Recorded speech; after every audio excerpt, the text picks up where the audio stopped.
Kita mau belajar tentang dewasa dalam perkataan. Kalau teman-teman baru datang atau belum tahu, 1 bulan ini gereja kita sedang belajar tentang healthy relationship atau hubungan yang sehat. Nah, gereja ini percaya setidaknya sebelumnya ada 4 hal yang diperlukan untuk membangun hubungan yang sehat. Baik hubungan dengan orang tua, hubungan dengan sesama teman, kuliah, rekan-rekan dalam pekerjaan, pasangan, pacar, adik, kakak, semua hubungan itu akan sehat jika setidaknya dibangun atas 4 hal. Yang pertama itu trust atau kepercayaan. Hubungan tanpa kepercayaan isinya hanya akan tentang kecurigaan, penghakiman, insecure dan sebagainya. Hubungan yang sehat harus saling percaya. Kalau tidak saling percaya, maka hubungan yang terjadi hanyalah tentang untung dan rugi. Hubungan yang sehat harus dibangun atas 1 kepercayaan. Kalau kamu ketinggalan, buka YouTube gereja kita, cari khotbah Bapak Gembala minggu pertama. Hubungan yang sehat bukan cuma dibangun atas dasar kepercayaan, yang kedua juga dibangun atas dasar hormat. Rasa hormat, menghormati orang lain. Alkitab katakan saling mendahului dalam memberi hormat. Kenapa hormat itu penting? Karena tanpa hormat, kasih hanya akan menjadi tuntutan. Kalau kita mengasihi orang tua kita mau yang terbaik buat orang tua kita. Tapi kalau kita gagal menghormati orang tua kita, yang ada adalah kita menuntut mereka untuk seperti apa yang kita mau. Kita sayang sama kita punya pasangan, sama kakak, sama kita punya adik. Tapi kasih kita kepada mereka kalau tidak disertai dengan rasa hormat, kita hanya akan menuntut mereka, membuat mereka menjadi tertekan dan terus merasa dihakimi dan dituntut. Makanya kita perlu punya rasa hormat. Kita benar, tapi kalau kebenaran tidak disertai dengan rasa hormat, kebenaran akan jadi senjata yang melukai orang lain. Saya ngerti di rumah kamu benar, kakakmu kurang ajar, suka bikin masalah. Walaupun kamu benar, tapi kalau kamu tidak hormat, kamu akan melukai kakakmu dengan sikap-sikap yang tidak menghormati. Jadi hormat adalah dasar untuk membangun hubungan yang sehat. Yang ketiga, ini yang kita mau pelajari hari ini, bahwa hubungan yang sehat dibangun juga atas dasar komunikasi yang sehat. Katakan komunikasi. Komunikasi itu cara kita berkomunikasi, berbicara, bercakap-cakap, berkata-kata. Nah, ini ilmu yang sebenarnya umum. Dari kecil kita diajarin ngomong. Tapi kita gak pernah belajar tentang komunikasi yang sehat. Semua orang bisa ngomong, tapi tidak semua orang sehat dalam berbicara. Nah, pembicaraan atau perkataan yang tidak sehat pasti melukai dan merusak hubungan. Itu sebabnya kita mau belajar tentang dewasa dalam berkomunikasi, dewasa dalam perkataan. Nah, hari ini saya mau buka dengan statement ini. Next slide. Salah satu hal yang paling melelahkan dalam hubungan itu adalah berurusan dengan orang yang tidak dewasa. Apapun, kalau kakakmu tidak dewasa, kamu capek ngadapin kakakmu. Kenapa? Kamu terus yang ngalah. Sudah yang paling dikit makannya di rumah, selalu disuruh pergi beli minyak, disuruh pergi beli beras. Dia Tommy juga yang mengalah, padahal dia yang paling bontot. Kenapa? Kakakmu udah dewasa. Kalau kamu punya hubungan dengan laki-laki, dengan perempuan, pacarmu udah dewasa. Aduh, capek sekali kok. Kalau saya bilang, ayo kita mundur. Hubungan yang isinya orang tidak dewasa itu sangat melelahkan. Itu sebabnya dalam hubungan kita perlu membangun kedewasaan. Nah, salah satu ciri-ciri orang yang dewasa adalah dia mampu berkata-kata dengan dewasa. Kalau kamu punya pasangan yang gak dewasa, marah-marah sedikit, langsung dia putus pikir saja, putus pikir. Karena dia gak ngerti apa yang dia katakan itu. Kalau kamu ngikutin saya khotbah, ada satu prinsip yang Koko bangun dengan Cece sejak dari pertama kali kami pacaran. Prinsipnya adalah hanya boleh ada 1 kata putus dalam hubungan. Kenapa? Karena kalau kita gampang bilang putus mi, kita gak menghargai hubungan itu. Kalau hubungannya berharga, gak mungkin gampang diputusin, betul? Semarah-marahnya kita, marah sekali. Tapi kalau kita tahu ini hubungan berharga, kita akan menghormati hubungan ini. Gak gampang kita bilang, sudah bisa lagi, putus. Orang yang gampang bilang putus gak tahu betapa berharganya hubungan dengan gampangnya dia putusi akhirnya begitu saja. 2 hari ke depan, 3 hari ke depan, WA lagi. Halo, bye-bye Joko. Kenapa kau ndak WA kak? Kau yang bilang putus. Kau lagi yang WA, minta di WA. Ciri-ciri orang yang tidak dewasa, tidak mengerti apa yang dia katakan. Makanya saya berdoa kalau kamu mau punya hubungan yang sehat, belajarlah punya perkataan dan cara berkomunikasi yang sehat. Kita buka Alkitab kita, Yakobus pasal 3 ayat 5. Firman Tuhan bilang begini, begitu juga dengan lidah, sama-sama bilang lidah. Meskipun lidah bagian kecil dari tubuh kita, tetapi kita bisa memakai lidah untuk menyombongkan diri dan menyakiti hati saudara kita. Perhatikan baik, lidah itu bagian yang paling kecil dari tubuh. Ya, sekalipun saya punya badan besar, saya punya lidah tidak sebesar saya punya telapak tangan. Saya punya lidah tidak sebesar saya punya jempol kaki mungkin. Lidah itu bagian yang kecil, tapi perhatikan dari semua tubuhmu, bukan tangan, bukan kaki. Yang paling kecil itu lidah, tapi yang paling kecil itu paling memungkinkan atau berpotensi menyakiti hati orang lain. Menyakiti hati, firman Tuhan bilang saudara-saudara kita. Padahal lidah itu kecil banget. Biarpun kecil, Alkitab katakan lidah bisa merusak banyak hal. Tahukah kamu bahwa banyak hubungan yang rusak bukan hanya karena kurang pengetahuan, bukan hanya karena kurang kurang kemampuan. Banyak hubungan yang rusak karena lidah yang gak bisa dikendalikan. Kalau kita marah, kita maki orang semua, kebun binatang. Dari yang di langit udara terbang, mendarat sampai di bawah laut keluar dari kita punya mulut. Kita punya lidah yang bisa ditahan. Semua yang kita mau bilang kita langsung marah. Akhirnya apa? Lidah itu bagian yang paling kecil tapi paling berpotensi merusak dan melukai banyak orang. Sebagaimana hutan yang luas, perhatikan. Hutan yang luas bisa terbakar hanya karena lidah api yang kecil. Jadi saya mau bilang begini. Kalau kamu mau punya hubungan yang sehat, kesimpulannya adalah hati-hati dengan lidahmu. Hati-hati dengan cara kamu berkata-kata, cara kamu bersikap. Waktu kamu marah, bagaimana kamu kendalikan lidahmu? Waktu kamu tersinggung, apa yang keluar dari lidahmu? Ingat, lidah itu kecil, tapi bisa membakar satu hutan, seperti api. Hubungan yang dibangun bertahun-tahun, tapi kita punya mulut ini, yang gak bisa dikendalikan. Kalau kita marah, kita selalu bilang, bodoh kau, tolol. Saya mau bilang binatang takutnya kalian tersinggung. Kupu-kupu kau. Nah, kalau kupu-kupu udah tersinggung kan? Hati-hati dengan kita punya lidah. Orang tua sering melukai kita. Tapi kita punya lidah, tidak boleh merusak hubungan dengan cara berkata-kata. Menyesalkan jadi anakmu. Kalau bisa saya pilih lebih baik saya lahir di keluarganya Cipung. Jadi anaknya Rafathar. Oh, anaknya Rafathar. Saudaranya Rafathar. Hati-hati dengan lidah. Yakobus 3:8. Tetapi tidak seorang pun yang berkuasa menjinakkan lidah. Ia adalah sesuatu yang buas. Perhatikan. Kenapa firman Tuhan ini penting hari ini? Deka, Peter 30 menit bicara soal lidah. Karena satu lidah yang kecil di mulutmu itu menentukan hubungan yang kamu bangun dengan siapapun. Ada orang tidak pernah bisa cocok sama siapapun. Sama ini tidak cocok, sama ini tidak cocok, sama ini tidak cocok, sama ini tidak cocok. Karena bukan orang lain yang bermasalah. Apa yang bermasalah? Lidahnya. Kalau dia ngomong sama orang, wah bacanya dia cerita yang ini. Kau tahu ini, kau tahu, kau tahu. Nanti bicara sama ini, kau tahu ini, kau tahu. Semua dia ceritain, kau tahu. Lidahnya tidak bisa dikontrol. Akibat lidah yang tidak dikendalikan, akhirnya hubungan rusak. Lidah itu buas. Makanya kita harus belajar untuk berkata-kata dengan dewasa. Lidah adalah anggota paling kecil kesimpulannya, tapi berpengaruh paling besar. Siapa yang punya lidah katakan amin. Oh, banyak yang tidak punya lidah di sini ya. Kalau tidak punya lidah akan kosop lidah, enak itu. Jalan apa bro? Lalu buru. Next slide. Ini bahasa Toraja yang kita perlu pelajari sama-sama.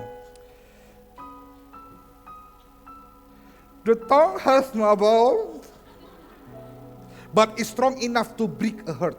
Lidah itu tidak punya tulang, tapi cukup kuat untuk merusak hati, mematahkan hati. So be careful with your words. Hati-hati dengan kata-katamu. Kalau kita pernah mengalami luka karena perkataan, kita tahu persis betapa berbahayanya perkataan yang tidak dewasa. Ada orang-orang yang dari kecil hidup dengan perkataan-perkataan yang melukai. Orang tua dengan gampangnya bilang, anak tidak berguna, anak bodoh. Akhirnya itu yang dia ingat terus. Aduh saya bodoh, saya tidak berguna. Sampai besar, setiap kali dia mau buat apa-apa, dia merasa aduh saya bodoh, saya nggak bisa. Mamaku saja bilang saya bodoh. Kayaknya memang saya bodoh. Padahal justru apa yang kamu dengar itu adalah akibat seseorang yang tidak bisa mengendalikan lidahnya.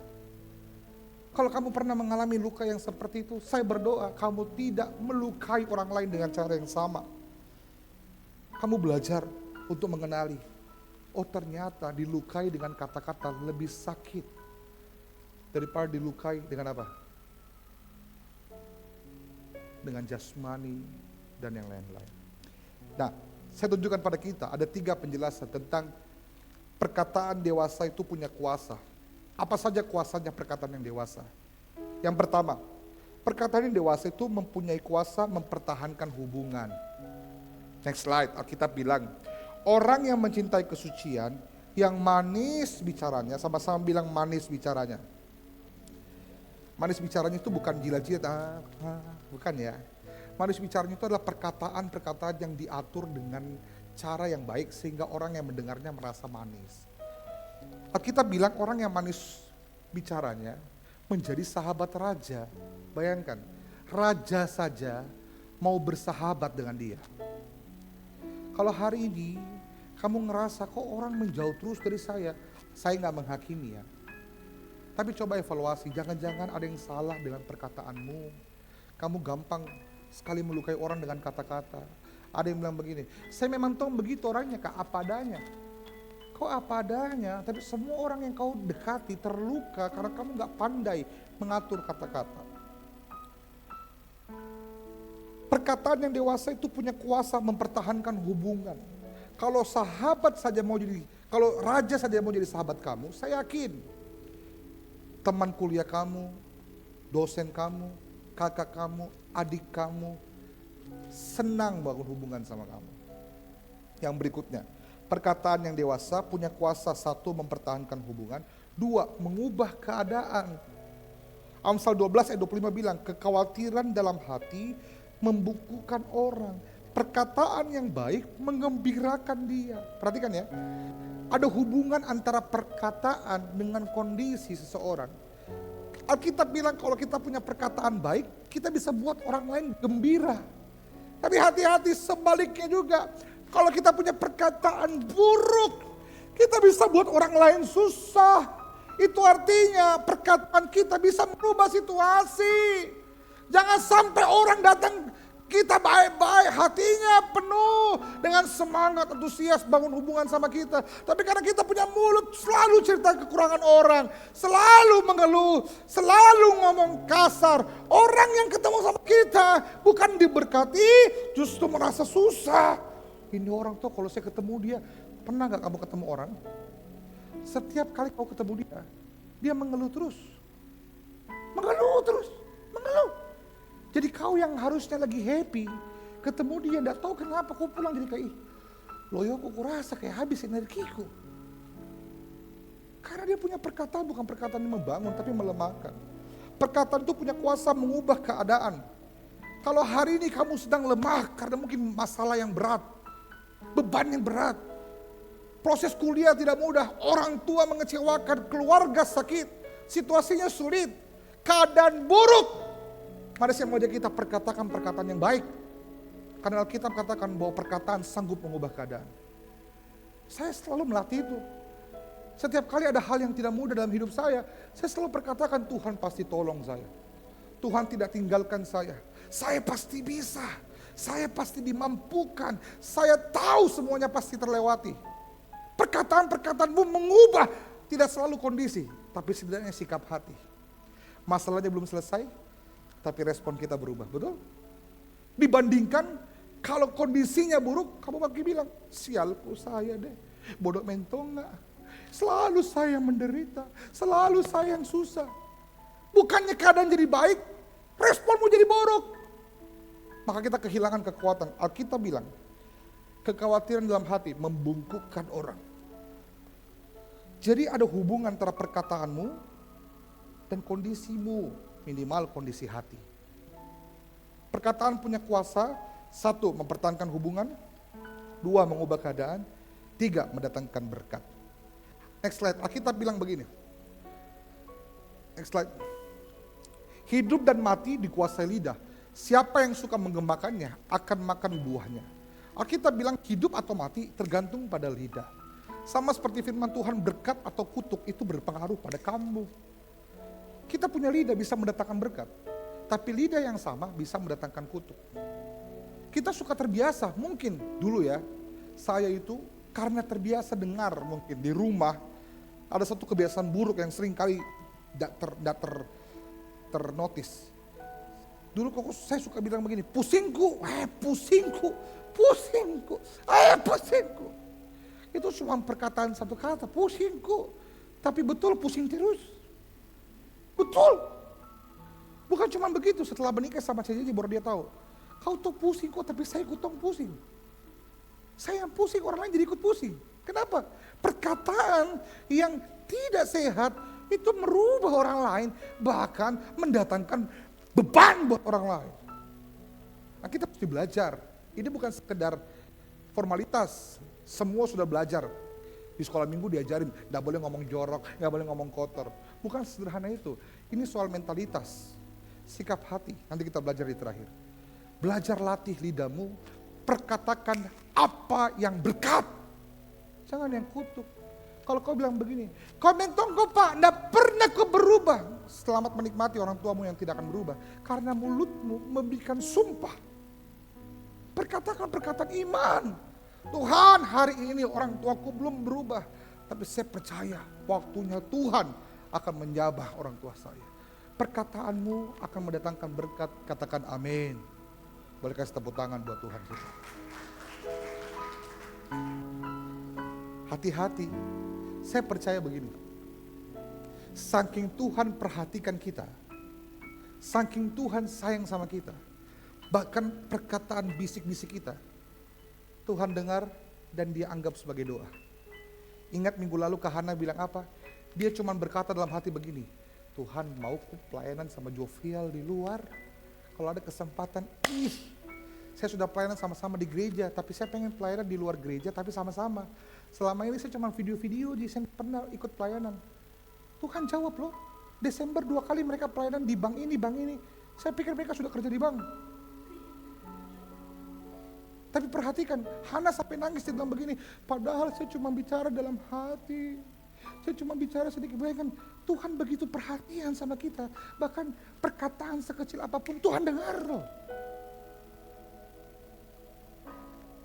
Kak Doni bilang begini, Tuhan kalau kau jawab doaku ini Tuhan, rajin kayak ikut ibadah. Begitu dia bilang. Itu Tuhan jawab loh. Makanya sampai malam ini dia tidak pernah bolong ibadah home. Kalau kau dengar ini Doni, dahsyat kau bro.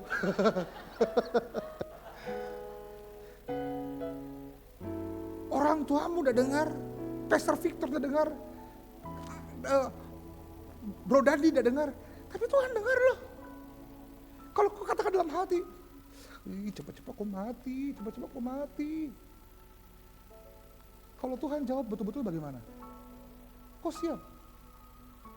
Baru kau bilang begini, saya bercanda ya Tuhan, saya bercanda. Hati-hati dengan kata-kata lo. Kita bilang begini, ditabrak lalu kau di jalan.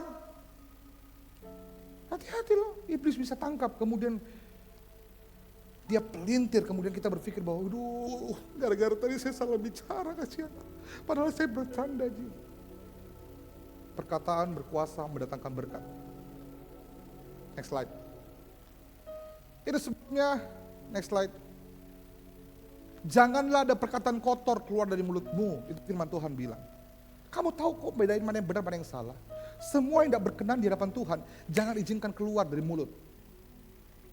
Bahkan, Jangan izinkan bersarang dalam hati. Pakailah perkataan yang baik untuk membangun di mana perlu supaya mereka yang mendengarnya beroleh kasih karunia. Perhatikan, orangnya hidupnya susah. Kalau ketemu kamu perkataannya baik, perkataannya sehat, mereka bisa ngalamin kasih karunia dahsyatnya perkataan kita. Itu sebabnya next slide, hati-hati dengan perkataan. Karena perkataan itu berkuasa, mempertahankan hubungan, mengubah keadaan, bahkan mendatangkan berkat. Next slide. Sekarang kita belajar ciri-ciri apa? Ciri-ciri orang yang dewasa dalam perkataan itu seperti apa? Kita mau belajar untuk dewasa dalam perkataan, berkomunikasi dengan cara yang sehat. Kita perlu apa? Seperti apa orang yang dewasa dalam berkata-kata? Satu, saya percaya ini. Orang yang dewasa berkata-kata, itu berbicara di waktu yang tepat. Next slide. Kita bilang perkataan yang diucapkan tepat pada waktunya, sama-sama bilang tepat pada waktunya, adalah seperti buah apel di pinggang perak, apel emas lagi, bukan apel busuk. Jadi perkataan yang tepat waktu itu sangat berharga, disebut sebagai apel emas. Dan tahukah kamu bahwa seringkali, next slide, terus ya. Waduh, ya, seringkali kita punya perkataan menjadi salah, melukai, merusak hubungan. Sebenarnya bukan karena kita bermaksud buruk, betul? Bukan karena kita berpikir buruk, kita motivasinya buruk. Enggak, kadang apa yang kita mau bilang betul, apa yang kita mau bilang benar, sesuatu yang baik, tapi kita nggak mengerti waktu yang tepat. Kita sembarangan aja, kita ngomong suka-sukanya kita. Salah satu contoh adalah begini, saya itu ngajarin CJJ bilang begini, boleh enggak? Saya tahu maksud kamu baik, tapi boleh enggak setiap kali kamu mau tegur saya, jangan sebelum saya khotbah atau pelayanan. Saya kok itu enggak mau sekali ribut sebelum khotbah. Karena kapan saya ribut sebelum khotbah, buyar di si khotbahku. Selesai pi khotbah baru kok kasih tahu Kak, karena selesai nih pelayanan. Walaupun maksudmu baik, walaupun tujuanmu baik, tapi tolong ngertiin saja dong. Kadang-kala kita nggak tahu lihat waktu. Kita tahu kita punya orang tua lagi susah, dikeluarin dari pekerjaan atau penghasilannya berkurang atau ngalamin sesuatu yang tidak mudah di tempat kerja. Kemudian kita tahu kita punya kondisi tidak mudah. Terus kita bilang begini, Pak, susah sekali Kak Kodong. Padahal kita tahu dia juga lagi susah. Tidak ada yang salah dengan itu. Tapi belajar punya hikmat untuk berbicara di waktu yang tepat. Sebelumnya tadi ada? Sebelumnya? Oke. Berbicara di waktu yang tepat itu bijaksana. Kalau kita mau tegur orang, jangan tegur orang tersebut di depan banyak orang. Dulu saya juga tidak pernah kenal waktu. Kalau saya mau ngomong, saya langsung ngomong, kau tahu, salah kau tadi itu, salah kau itu. Akhirnya ini orang malu kasihan. Selesai pi, ketemu, selesai pi, pas berdua pi, baru ngomong, sis tadi kayaknya keliru kok bro. Itu jauh lebih baik, waktunya mesti tepat. Kalau kadang kita punya teman, dia lagi pusing, besok mau ujian. Besok mau ujian ini. Kita tahu bilang dia melakukan kesalahan. Bisa enggak kita tahan diri, sabar. Selesai ujiannya tahu wah. Karena kalau dia mau pusing ujian, mau pusing urusi kau juga. Belajar, bijaksana. Kamu enggak salah. Yang kamu mau sampaikan benar. Kamu benar. Tapi kalau waktunya enggak benar, kamu akan melukai. Itu sebabnya dua hal yang perlu saat berkata-kata. Satu, hikmat. Tahu kapan harus bicara, kapan harus diam. Kapan harus diam. Kadang Koko juga belajar begitu, saya belajar begitu. Kadang saya tahu, saya benar. Bahasnya di hubungan gak apa-apa ya, supaya kamu belajar ya. Saya tahu CJJ salah. Cuman kalau saya ngotot waktu itu, pizza bareng-bareng. Saya belajar tahan, berhikmat. Ini orang lagi tak bakar. Kalau saya juga tak bakar, kebakaran. Tahan, sabar. Dulu Koko kalau ada masalah, mesti selesai malam itu juga. Tidak bisa tidur kalau tidak selesai masalahku. Tapi kadang saya mengerti semua orang perlu waktu. Ya tidur saya mau dulu, besok pagi pindah, kiamat di besok. Perlu hikmat. Orang kalau lagi menangis, kita bilang, bicara kok, ini kenapa kau menangis terus kak? Perlu hikmat, waktunya tepat. Yang kedua, bukan cuma hikmat, penguasaan diri. Kendalikan diri, itu yang penting. Kadang tuh di ujung lidah, sekalian bisa kasih tahu kok. Tapi saya berhikmat, saya jaga hatimu, saya jaga sikapmu di depan banyak orang, sebentar pi. Pengendalian diri. Kadang kalau di jalan, oh ini contoh ya, saya juga di jalan tuh, di jalan semua kita pasti mengalami, apalagi kamu berkendara. Kalau di Makassar tuh kayaknya di jalan, orang jalan begini, semua kayak lebah, tiba-tiba kita kayak di kebun binatang aja. Sedikit-sedikit, kucing, kalomang. Kadang saya juga, kesel sekali, apalagi kalau ada orang yang salah, kita tegur, dia lebih galak. Ini nenek moyangnya binatang. Maksudnya baik, Pak, weser tak Pak? Kita mau ke kanan, kita belok kiri. Nanti kita terbang ke atas. Kita kasih tahu baik-baik. Langsung dia berteriak, matamu yang salah, darah Yesus.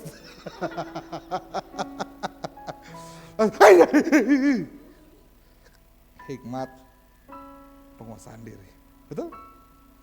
Kalau kita bisa belajar ini, saya yakin hubungan akan terjalin dengan baik. Pengendalian diri itu bentuk hormat. Ingat ilustrasi Coca-Cola. Itu Coca-Cola kalau langsung kocok. Kemudian kalau langsung buka, tabur, betul? Kalau kau tidak percaya, habis ini pulang cobalah masing-masing. Tapi kalau itu Coca-Cola dikocok, kasih tinggal 1 malam. Besok pagi kau buka, tidak ada apa-apa. Kadang bukan isinya yang bermasalah, tapi waktunya tidak tepat. Saya belajar begini, saya juga belajar. Kalau saya lagi marah, saya usahakan saya tidak berkata-kata. Karena biasanya kalau saya marah, yang keluar pasti melukai. Karena sama CJJ, jengkel sekali nih, langsung saya kasih mati teleponku. Matikan telepon. Supaya tidak melukai. Waktunya mesti tepat. Jadi orang yang dewasa, perkataannya di waktu yang tepat. Next slide. Kalau kita mampu berbicara di waktu yang tepat, perkataan kita pasti akan berdampak dahsyat. Saya berdoa supaya kamu diberi hikmat. Kalau kamu mau menyampaikan sesuatu kepada orang tuamu, berdoa supaya Tuhan beri hikmat di waktu yang tepat. Kamu mau sampaikan sesuatu sama temanmu, berdoa supaya Tuhan kasih di waktu yang tepat. Kebenaran tidak boleh tutup-tutupi, harus tetap diperkatakan, tapi juga di waktu yang tepat. Next slide. Yang pertama, berbicara di waktu yang tepat. Yang kedua, berbicara dengan isi yang tepat. Sama-sama katakan isi yang tepat. Next slide. Alkitab bilang, orang, mana dia? 3. Bibir orang yang benar. Sama-sama bilang bibir orang yang benar. Bukan bibir orang yang cantik, yang ganteng, yang benar. Bibir orang yang benar atau perkataan yang benar itu mengembalakan banyak orang. Perkataan yang benar itu adalah sesuatu yang benar. Apa maksudnya? Next slide. Ulala. Sekali lagi. Perkataan yang benar itu adalah satu, bukan kebohongan. Bukan kebohongan, sesuatu yang jujur, memang begitu apa adanya. Angin bawa kabar. Perkataan yang benar itu sesuatu yang jujur, bukan kebohongan. Dalam hubungan, kebohongan itu merusak seperti racun. Angin bawa kabar. Kasih rapat adik. Ya. Belajar untuk jaga lidah. Kadang kita gampang sekali bohong, bahkan untuk sesuatu yang tidak penting. Tidak penting. Tidak penting. Kita terlambat pergi di kantor, atau di tempat di kampus kuliah. kita terlambat bangun. Sampai di kampus ketemu dosen, langsung dia bilang, dari mana kau? Ada banjir bandang tadi di Jalan Antang. Padahal rumahnya Cendrawasih. Jauhnya pergi Antang. Kita gampang spontan bohong. Kebohongan pasti melukai. Yang kedua, perkataan, jangan dulu dong. Sebelumnya, perkataan yang membangun bukan melemahkan. Perkataan yang baik bukan yang buruk. Ini yang harus jadi isinya.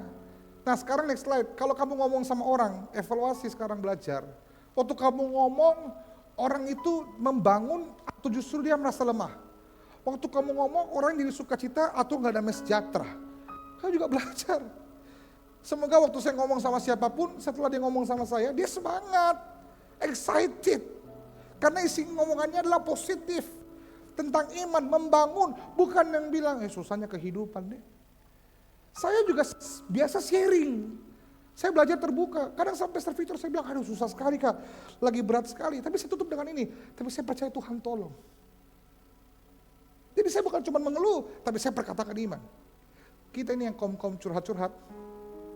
Yang ciri-ciri bel. Belajar perkatakan hikmat yang benar. Tidak ada salahnya mengeluh. Tapi jangan sampai kehilangan iman. Belajar perkatakan berkat. Saya selalu tutup dengan itu. Aduh, kadang juga keluar itu kalimat pusingku. Tapi saya percaya Tuhan tolong. Pasti selesai. Pastikan isinya benar. Katakan amin. Next slide. Yang terakhir. Waktunya benar, waktunya tepat, isinya tepat. Yang ketiga apa? Caranya tepat. Next slide. Alkitab bilang apa? Jawaban yang lemah lembut kan itu bicara caranya. Meredakan kegeraman.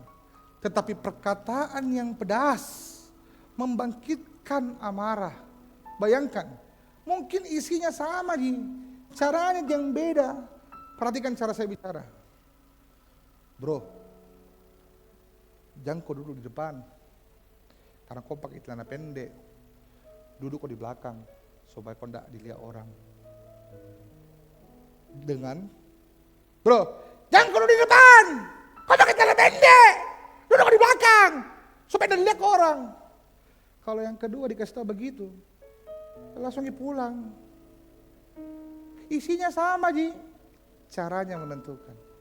Kita kadang tidak tahu, kita nggak sadar. Setiap kali kita ngomong, selalu dinadasi. Belajar ngomong dengan cara yang benar, nada yang sopan, attitude yang baik. Ngomong tapi tunjuk-tunjuk orang, isinya benar, caranya salah bim. Sikap, attitude kita, caranya mesti benar. Katakan apa? Next slide. Yang penting dari sebuah perkataan bukan hanya waktunya, bukan hanya isinya, tapi juga caranya. Minta hikmat Tuhan kasih cara bicara yang benar, kalimat-kalimat yang benar. Kita ini yang mulutnya pedis kalau ngomongin orang sampai kertas robek. Belajar perkataan-perkataan yang lemah lembut, kata firman Tuhan. Bagaimana caranya lemah lembut Kak? Hatinya yang mesti lembut. Sudah? Ada lagi? Next slide. Kalau kita punya cara bicara yang lemah lembut, maka orang yang marah bisa diredam. Tapi kalau cara bicara kita kasar, orang yang redam jadi marah. Terakhir, ciri orang yang dewasa perkataan. Sederhana tuh saya bahas hari ini. Waktunya mesti tepat, isinya mesti tepat, caranya mesti tepat. Saya undang Welsi maju ke depan. Next slide. Belajar sesuatu hari ini, yang belajar sesuatu boleh lambaikan tangan. Kasih tepuk tangan buat Tuhan. Lukas 6 ayat 45. Orang yang baik mengeluarkan barang yang baik dari pembedaran hatinya yang baik. Orang yang jahat mengeluarkan barang yang jahat dari pembedaran hatinya yang jahat. Karena, ini yang penting. Boleh lihat ke depan? Saya gak mau kamu kelewatan ini. Karena yang diucapkan mulutnya meluap dari hatinya. Semua khotbah saya simpulkan di sini. Ini intinya. Yang keluar dari mulutnya itu meluap dari hatinya. Kalau mulut bermasalah, berarti ada yang bermasalah di hatinya, betul? Kalau kita mau jujur, saya mengaku. Kenapa saya suka bilang pusingku? Saya suka mengeluh. Karena saya punya hati bermasalah. Saya tidak puas. Saya marah dengan kondisi, marah dengan situasi. Kalau kau mau jujur, kenapa kau gampang rendahkan orang? Kenapa kau katain orang? Jangan-jangan dulu kamu direndahkan orang, kamu dikata-katain, kamu simpan dalam hati, kamu terluka, kemudian kamu melukai orang lain. Kenapa kamu suka berkata kotor? Jangan-jangan dari kecil kamu menerima perkataan-perkataan kotor, kamu terluka dan kamu melukai orang lain. Semua yang keluar dari mulut itu berasal dari hati. Saya bertobat, Tuhan, tolong bersihkan hati saya supaya mulut saya bersih. Saya undang kamu berdiri, kita datang sama Tuhan. Sekarang saya mau minta kita bertanya pada diri sendiri. Sudahkah perkataan kita manis seperti firman Tuhan yang menjadi berkat buat orang lain, mengubah keadaan? Atau kita punya mulut ini isinya hal-hal yang najis, yang tidak prinsip, yang tidak membangun, kutuk, luka, gosip, jelekin orang. Kenapa? Kenapa? Jangan-jangan ada yang salah di hati kamu. Saya nggak salahin kamu kalau kamu dari kecil diperlakukan buruk dengan kata-kata yang buruk. Mungkin kamu juga korban dari perkataan yang tidak dewasa. Tapi malam ini saya berdoa supaya Tuhan pulihkan hati kamu. Supaya mulutmu juga pulih. Kamu tidak melukai orang, sama seperti dulu kamu dilukai. Kamu tidak menyakiti orang, seperti dulu kamu disakiti. Kalau mulutmu bermasalah, sumbernya dalam hatinya. Mari datang sama Tuhan, kita berdoa. Kenapa kamu terus bersungut-sungut? Kenapa kamu tidak percaya? Kamu selalu bilang tidak bisa kak, tidak mampu kak, tidak mungkin. Kenapa kamu mulutmu pesimis? Jangan-jangan ada yang bermasalah di hatimu. Kamu direndahkan orang, kamu menerima perkataan tidak dewasa. Hari ini saya berdoa, Tuhan pulihkan hati kamu. Mari datang kepada Tuhan.